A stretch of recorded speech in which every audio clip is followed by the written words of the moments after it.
Hello everyone, welcome to Tayang News. We are at Renewable Energy India Expo 2025. We are reporting from Greater Noida, India, and I am at the booth of one of the very well-known manufacturers of solar modules, which is getting into vertical integration as well, Alpex Solar Ltd.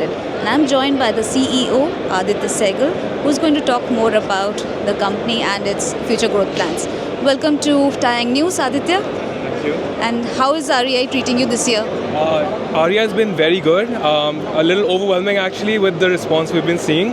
The footfall we've been seeing is absolutely insane, and a lot of connections being built today. So tell us more about how Alpex is growing and has grown over the years, and now what is your next plan?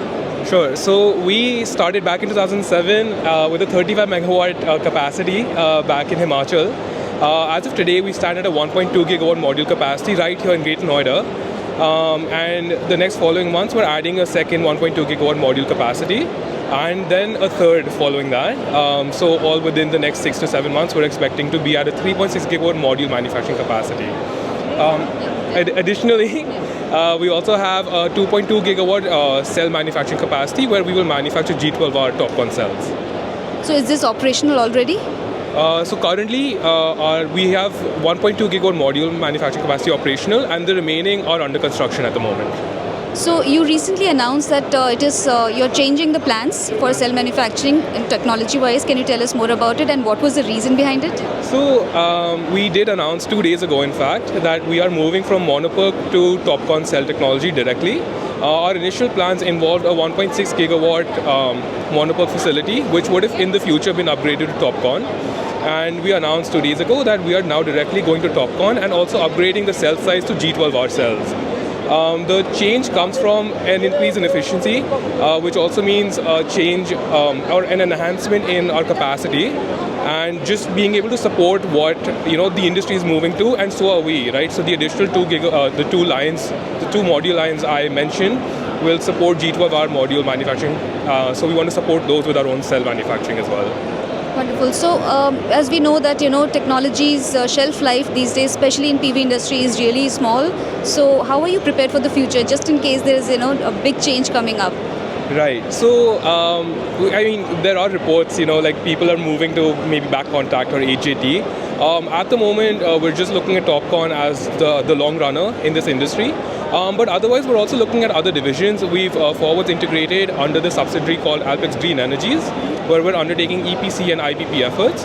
And we've also backwards integrated. And simultaneously, we're also looking at horizontal diversifications as well. So we have a subsidiary called Alpex GH2, under which we're doing some research and development for green hydrogen storage technologies. So this is your horizontal, expansion. But what about any further vertical integration beyond cells that you're planning? The Alpex Group, the group of companies itself, has partnered or has a joint venture with Sigma Materials of the US, where we have 2 scientists working with us to develop silver paste for solar cell electrodes, and these should be commercially available very soon. So coming to the market, how is India market doing right now? How is it going to pan out for the next year, next few years? Where do you see it? So I feel like there's a lot of mixed reports on this, to be honest. But Alpex Solar on its own, I think we're doing quite well. To be frank, we're quite busy with our orders, and we're booked out for a very long time for the coming time being. Now, in the future, I know people are afraid about overcapacity, but at the end of the day, it'll come down to who's able to sustain. And we've been in the game for almost 20 years now, so we're going to be in the game for the next 20 years as well.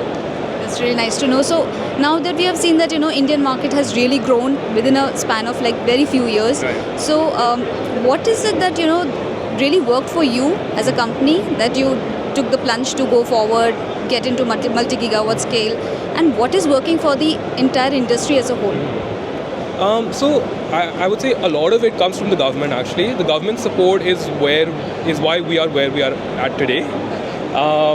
without the PM Kusum schemes or without the DCR mandates or ALMM, I don't know what would happen to the solar sector really, because all this growth we've seen just since the schemes have been announced, right? And in the future, I think government is still planning for the schemes. So we have ALMM list 2 coming in next year for DCR mandate of cells, which would be a huge push. Again, there's a lot of cell announcements that companies have put out. And similarly, we might see further backwards supportive programs coming up. One last question that, India is still growing. India is still probably taking baby steps towards, developing an entire ecosystem. What is it that India needs to learn from the world that, we should not repeat the same mistakes? And what is that one thing that we should be doing? I think for the last few years, India's grown on manufacturing a lot, but that's by bringing technology from other nations into India. I really strongly believe we need to build our own automation and do our own R&D. I think that is what's going to drive India to be leading the world, more than just bringing technology and just putting it out there again.